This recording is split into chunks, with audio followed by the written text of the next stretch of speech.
Excellencies, I would like now to introduce you to Professor Christopher Toumazou from the United Kingdom of Great Britain to share with us his research as well. And I would like to invite Professor Toumazou to please join us on the podium. Please, Professor Toumazou.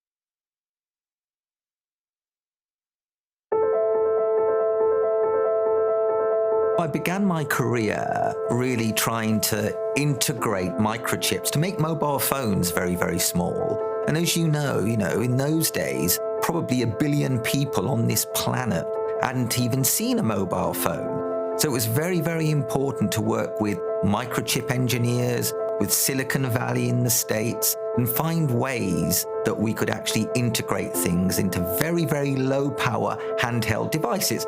Around that time, when I was developing this technology, a company in Canada approached me about making a small microchip for born deaf children.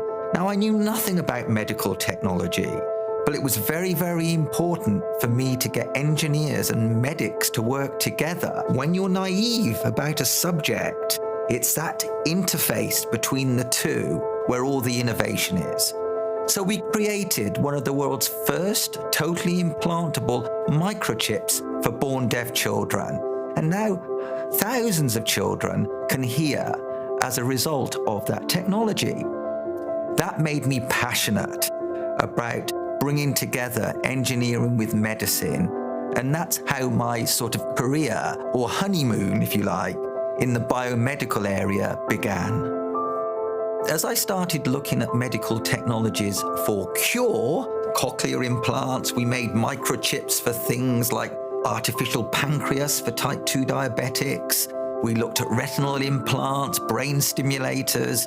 It was around that time that my son, Marcus, who was just around 6 years old, lost his kidneys through a renal predisposition.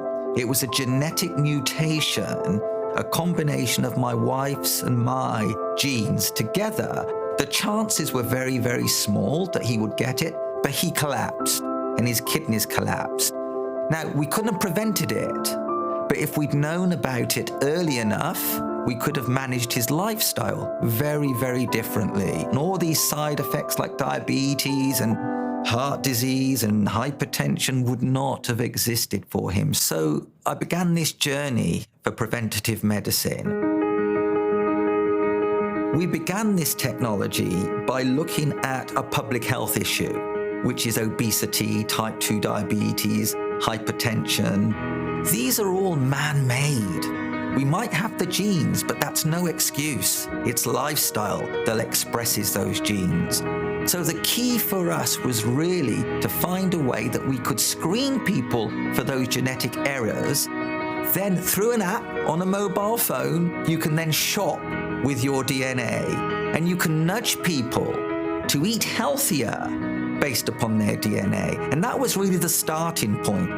If technology can be used to educate people so that they have more insight into their predispositions to genetic diseases and personalization, then effectively we could age in a healthier way. I've always said to my wife that what I need to put on my gravestone is effectively Chris Toumazou. He ran out of time, because it's fantastic. There's so much to do. And I think if we can break the boundaries of silos in institutions like universities and get people to work together, and I think ever so more important now as we move forward.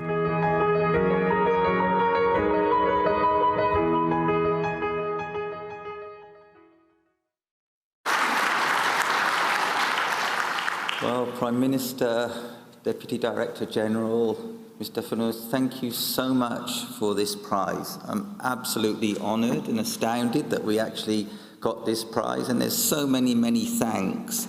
But let me just begin by saying, as I did in the video, I do feel like an imposter because I'm not a medical engineer. I spent most of my life designing microchips for the mobile phone technology era. And even today, 5-10 years ago, 10 people had not even heard 2 billion people had not even heard a dial tone of a mobile phone. And today, 5 billion people have mobile phones. But actually, 500 million people on the planet are type 2 diabetic.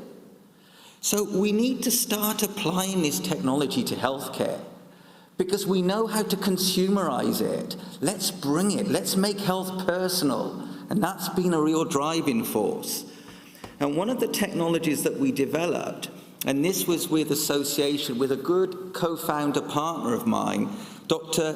Thaksin Shinawatra, who used to be the Prime Minister of Thailand. He worked with me and my other co-founder, Maria Cavella, a geneticist, and we were able to create a complete laboratory in a cartridge. And what we wanted to do was to bring this to the consumer in a demystified way, to take the stigma away from genetics, to make genetics a friendly thing. Because I said, if my son, I couldn't have prevented his kidneys from collapsing, but if we'd known about it, we could have managed his lifestyle very, very differently. So prevention is so important today. So the UK government then approached me and saw that this is a consumer technology we can do, lab on a chip, lab in a cartridge. Let's apply it to decentralize this COVID testing. How can you test a mental health patient and wait 48 hours for a result?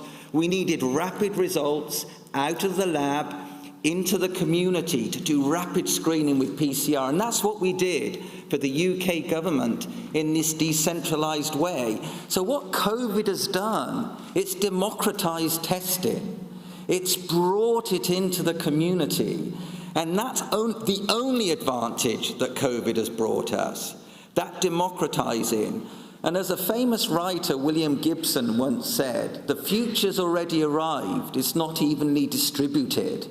So now we need to distribute these technologies because this pandemic of obesity, type 2 diabetes, hypertension, blood cholesterols are all going to get worse in this post-COVID world. So we need to support it with the technologies that COVID has enabled us to develop.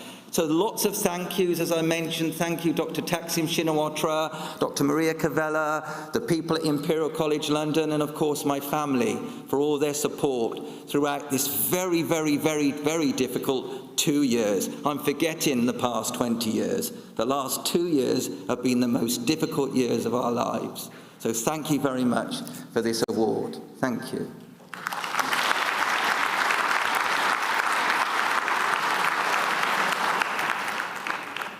Congratulations, Professor Toumazou, and thank you very much for sharing with us this exceptional research. We have seen that technologies, genetics are intimately linked, and that's also a lesson from the COVID. So thank you very much and congratulations.